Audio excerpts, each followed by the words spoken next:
The next function we're going to talk about is cotangent. So remember, cotangent is cosine over sine. So this is going to have vertical asymptotes anywhere that sine is 0. And if you think about your unit circle, sine is the y value.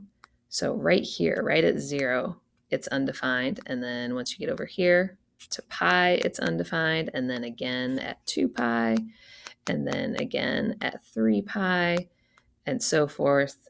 And also the other direction. Okay, but those are the first two, are at 0 and pi, and they're happening every pi. So when we graph this, our first vertical asymptote is at 0, and then we have another one at pi, and we have another one at 2 pi, and the same thing in the opposite direction.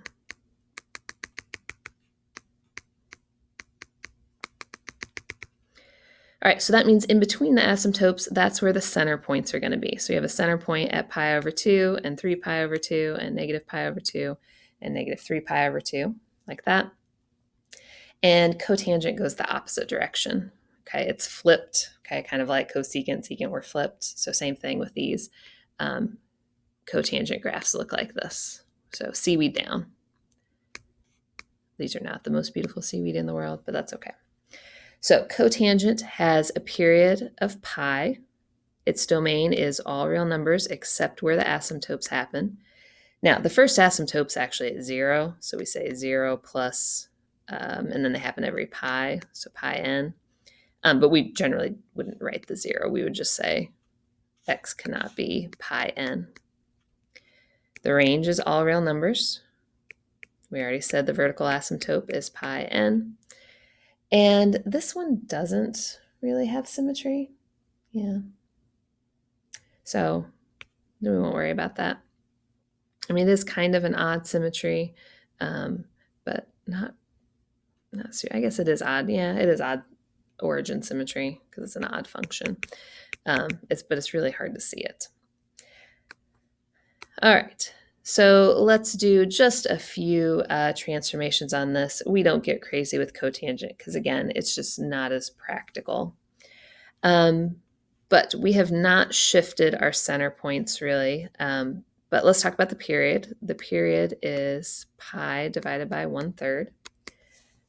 So our period is going to be 3. Oh, that was supposed to be a 3. 3 pi. Okay, now we can't decide on our center point until we have that period. So our phase shift hasn't happened. So that means our asymptotes still start at 0. And then our next one is all the way over here at 3 pi. So that means the center point is going to happen right in the middle at 3 pi over 2. So that's our first center point. And then we have negative 3 pi, and we have a center point at negative 3 pi over 2. Okay, so for the cotangent graph, we really want to establish our vertical asymptotes first. And then this 2 is just going to make it a little bit steeper. So it is seaweed going down, but it's a little bit steeper than before. And that's it. That's the graph. The domain is all real numbers except our asymptotes. Our first asymptote is 0, and then they happen every 3 pi. And our range is all real numbers. So what you'll need to remember, the two big things about the tangent and cotangent graphs is tangent is seaweed up, okay?